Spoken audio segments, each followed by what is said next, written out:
আসসালামু আলাইকুম ভাইয়া এবং আপুরা। কি অবস্থা সবার? আশা করি আল্লাহ তাআলার রহমতে ভালো আছেন। আমরা ভালো আছি। সবাইকে স্টাডি সেন্টার প্রো এর পক্ষ থেকে শুভেচ্ছা এবং অভিনন্দন। আজকে আমরা একটা স্যারের গুরুত্বপূর্ণ একটা সমস্যার সমাধান করার চেষ্টা করব এবং এটা অধিকাংশ আমাদের যারা আছে, যারা বাচ্চারা আছে, 18 মাইনাস মানে বাচ্চা, মনে রাখবে এটা। সো যারা আছে আমাদের এই অনেকেরই সমস্যা থাকে এই সেক্টর মাঝে। এইটারে কিভাবে তালিকা পদ্ধতিতে প্রকাশ করতে হবে, এটা গঠন পদ্ধতিতে আছে। সো এখন আমাদেরকে এটাকে তালিকা পদ্ধতিতে বানাইতে হবে। সো এটা একটা নিয়ম আছে। সো আমরা সেই নিয়মটাকে একটু অন্যভাবে শিখবো যাতে করে আমরা সকলে দিতে পারি। যারা পারি মাশাআল্লাহ, বাট তোমাকে একটা নিয়ম শেখার একটা সমস্যা problem. So we can try. So চলো চেষ্টা করি। সো প্রথমেই দেখো কয়েকটা জিনিস এখানে মাথায় রাখবা। আর নির্ভয় একটা কথা বলে দিচ্ছি, সেটা হচ্ছে যে মনে করো তুমি এখন বর্তমানে যে বাংলাদেশের অবস্থা বা যে কোনো সরকারি চাকরিতে তুমি যদি আবেদন করো বা করতে চাও, তাহলে কিন্তু মোস্ট অফ দ্য টাইম তোমার যোগ্যতাও লাগবে, ইভেন টাকাও লাগবে, মানে ঘুষ যেটাকে ব্রাইব যেটাকে বলা হয় সেটাও লাগবে। সো যখন বোথ দুইটা জিনিসই তোমার কাছে হ্যাভ, দেন তুমি কিন্তু একটা চাকরি পাইতে পারো সোনার করে যেটাকে বলা হয়। তো সরকারি চাকরির ক্ষেত্রে যেরকম দুইটা কোয়ালিটি, দুইটা শর্ত থাকে, যে প্রথমত তোমার শিক্ষা অর্জন করতে হবে, শিক্ষাগত যোগ্যতা থাকতে হবে, and দ্বিতীয় তোমার টাকা পয়সার একটা ব্যাপার স্যাপার থাকতে হবে, যদি না মামা খালু চাচা না থাকে তোমার। ওকে। সো এটা আমরা ওই সিস্টেমে একটু শিখবো, যে আমরা এখানে তাদেরকে চাকরির জন্য এখানে কিছু সংখ্যা, এখানে দেখো একটা জিনিস লেখা আছে জ্যাড। তাকে তোমাকে বুঝতে হবে এটা জ্যাড দ্বারা কি বোঝায়। তারপর এখানে দেখো একটা ই এর মতো ছোট হাতে বা এর মতো একটা জিনিস দেখা যাচ্ছে, এটাকে বলা হয় বিলংস টু। অর্থাৎ এক্স এর মান যেগুলা, সেগুলো থাকতে হবে জেড এর ভিতর। এখন আমি যদি বলি আমাদের বাসার পাশে একটা পুকুর আছে, এখন একটা মাছ নিয়ে ওখান থেকে আছে, তাহলে কি আমি বলতে পারি না যে এই মাছটা এই পুকুরের ভিতর থেকে আনা হয়েছে? ঠিক না? সো বিলংস টু মানে হচ্ছে ওটার ভিতর থেকে আনতে হবে, বাইরে থেকে আনলে হবে না। ওকে। সো বিলংস টু মানেই হচ্ছে যে বিলংস টু ময়মনসিং, মানে আমার বাড়ি হচ্ছে ময়মনসিং এর ভিতরে, এরকম কিছু একটা। সো বিলংস টু মানে হচ্ছে এক্স এর যে মানগুলা বের হবে, আমরা যে সেটটা বের করবো সেগুলো অবশ্যই জেড এর ভিতরে থাকতে হবে। জেড মানে হচ্ছে পূর্ণ সংখ্যা। পূর্ণ সংখ্যা কোনগুলো? জেড মিনস পূর্ণ সংখ্যা। হোয়াট ইজ দ্য পূর্ণ সংখ্যা মানে কি? পূর্ণ সংখ্যা মানে হচ্ছে শূন্য সহ পৃথিবীতে যত সংখ্যা আছে তবে দশমিক রাখা যাবে না। কোন সংখ্যায় ভগ্নাংশ হতে পারবে না, দশমিক থাকতে পারবে না। যে সংখ্যা আছে ওই সংখ্যাগুলো ঋণাত্মক এবং ধনাত্মক এবং শূন্য থাকবে। এই সংখ্যাগুলো কি? যেরকম এই সংখ্যার বিষণ্ণ সাথে বলো তো তোমরা। আচ্ছা, তোমার বয়স কি কখনো -3 হতে পারে? সম্ভব না, এটা সম্ভব না। কিন্তু আমি যদি বলি যে আজকে যুক্তরাষ্ট্রের তাপমাত্রা -3 ডিগ্রি সেলসিয়াস, এর মানে কি শূন্যর থেকেও আরো নিচে। অর্থাৎ শূন্যর নিচের যে সংখ্যাগুলো ওইগুলো বলতেছে আমরা -1, -2, -3 এরকম। হ্যাঁ। তো এদিকে খেয়াল করো, আমরা বলতে পারি 0, 1, 2, 3 লেখা শেষ করতে পারবা? তোমার জীবন শেষ। তোমার নাকি নাতনেরও জীবন শেষ, কিন্তু এটা লেখা শেষ করা যাবে না, তাই আমরা ডট ডট দিয়ে দিলাম। এদিকে কি হবে? সেম, শূন্য থেকে ছোট কি? -1, তার চেয়ে ছোট -2, তার চেয়ে ছোট -3, তার চেয়ে ছোট প্রবাহ নাই। এই জন্য আমরা জিরো প্লাস দিয়ে কি দিয়ে দিলাম? অসীম সংখ্যা, ইনফিনিট দিয়ে দিলাম। হ্যাঁ। সো এখন আমরা যদি লিখি, কিভাবে লিখবা?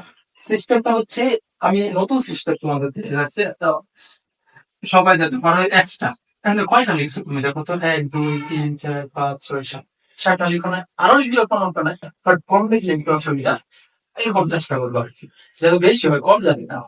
তাহলে ব্যবসায়ী তাই কারো আবার দাওয়াত খাইতে গেছে, টাকা দিতে হবে, তাহলে ব্যবসায়ী পাবো।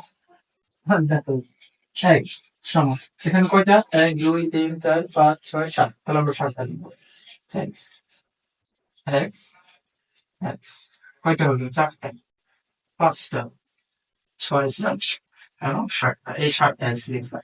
এখন এই সংখ্যাগুলো যেটা লিখছো একে একে লিখে দাও। আগে এখানে বড় থেকে আমরা ছোটের দিকে আসি। 3, 2, 1, তারপর হচ্ছে তোমার 0, -1। তো তুমি অন্যভাবে লিখতে পারো, সমস্যা নাই, এটা কোনো ফ্যাক্ট না। -1, -2, -3। তুমি যদি চাও তো ছোট থেকে বড় হবে, নো প্রবলেম, কারণ এখানে দুই দেখি অসীম সংখ্যা, ইনফিনিট। সো পরে এখানে একটা হোলে লিখবা, সবটির সাথে একটা করে হোল। হ্যাঁ, সবটির সাথে একটা কি লিখবা? হোলে লিখবা, মনে থাকবে?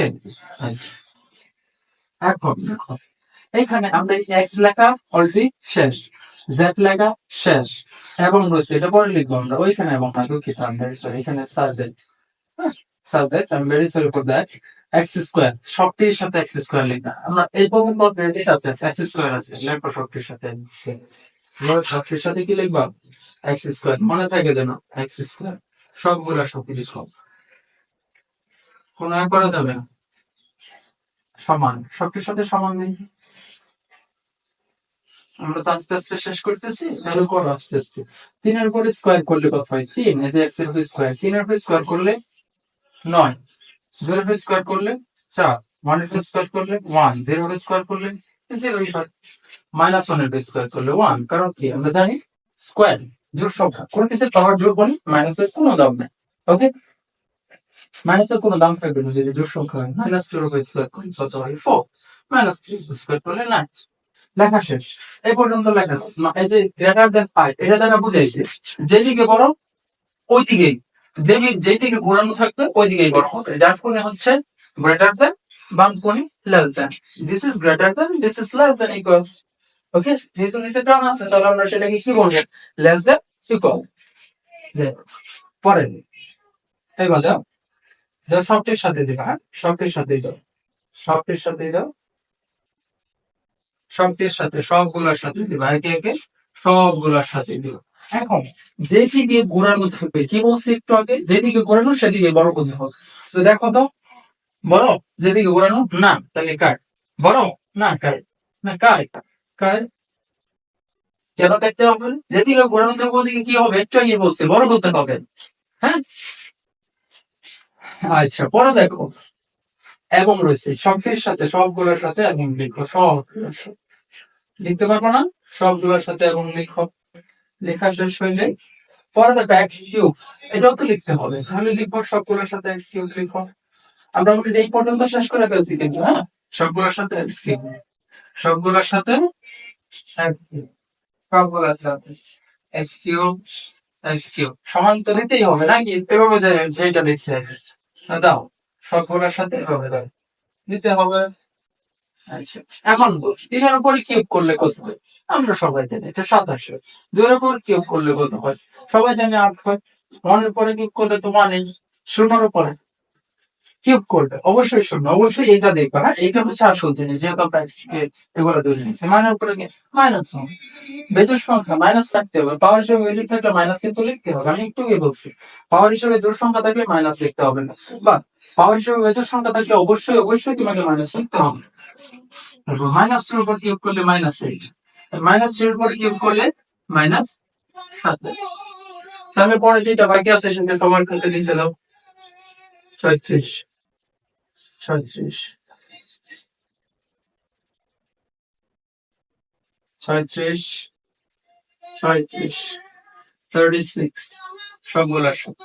এখন দেখো তো, যেদিকে ঘোরানো ওইদিকে বড় করতে হবে, বড় কি আছে, আছে অবশ্যই আছে, যেদিকে ঘোরানো ওইদিকে সবটি বড়, দেখো ঘোরানো 36, 27 থেকে অবশ্যই বড়, 8 থেকে অবশ্যই বড়, সো আমাদেরকে এখন তুমি যদি আরো করো, মাইনাসের মানগুলো যদি করো অবশ্যই 5 থেকে স্কোয়ার করলে বড় হবে, কিন্তু আর যদি কিউব করো তাহলে মাইনাসের যে মানগুলো, বলো তো আমাকে, মাইনাস, মাইনাস যেটা বলতে হবে 64 বড় নাকি 36 বড়, কোনটা বড়, অবশ্যই -36 64 থেকে অনেক অনেক বিশাল বড়, কারণ -64 কি শূন্য পার দিয়ে তারপরে যেতে হবে, মাইনাসের দিকে যদি তুমি যাইতে চাও প্রথমে তারপরে শূন্য, তারপরে -1, -2, -3, এভাবেই তো -37 এখানে যাবো, তাহলে কি 36 থেকে মাইনাসের মানগুলো অনেক ছোট হয়, কিন্তু 36 ঠিক আছে, this is greater than, but if you use -36 it is less than 0, এটা কিন্তু শূন্য থেকেও ছোট, -36 কিন্তু শূন্য থেকে অনেক ছোট, যে মানগুলো নিবা সেগুলো কিন্তু অবশ্যই অবশ্যই 36 থেকে অনেক ছোট হবে। উপরের শর্ত বলছে স্কোয়ার করলে 5 থেকে বড় হতে হবে এবং কিউব করলে 36 থেকে ছোট হতে হবে অথবা সমান। তুমি নিচে যদি মাইনাসের মানগুলো দ্বারা করো তাহলে দেখো অবশ্যই অবশ্যই 36 থেকে ছোট হবে। You can try, and if you have any problem you can comment me and I will give you the answer. So now আমরা বলতে পারি এখানে কোন কোনটা কাট গেছে না, দেখো -3 গেছে না, তুমি 4 দিলে কিন্তু কাটা যাবে, সেটা লেখার দরকার নেই, তাহলে উত্তর হবে মাইনাসের সবগুলো মান তাহলে মাইনাস ধরো দেখা -3 কিন্তু ঠিক এসেছে, যে -3 কিন্তু কোনো জায়গায় কাটা যায় না, কিন্তু -2 এই পাশ দিয়ে কাটা, অর্থাৎ মনে করো সে যোগ্যতা আছে কিন্তু টাকা নেই, অর্থাৎ সরকারি চাকরি নেই, তার যোগ্যতা আছে কিন্তু টাকা নেই, এই যে টাকা। দুই শর্ত তো মানতে হবে, দুই শর্ত মানছে কি -3, দেখো তার টাকাও আছে, মানে আমি বোঝানোর সাথে বলতেছি, -3 তার বোঝানো যোগ্যতা আছে, আবার তার টাকাও আছে, এই জন্য তাকে আমরা চাকরিতে দিতে পারতেছি। উপরে একটারও নাই, শুধু 3 আছে, 3 দেখো দুই জায়গার এক জায়গায় তো টাকা নাই, সো তাকে আমরা নিতে পারি কিন্তু। So comma 3, this is the answer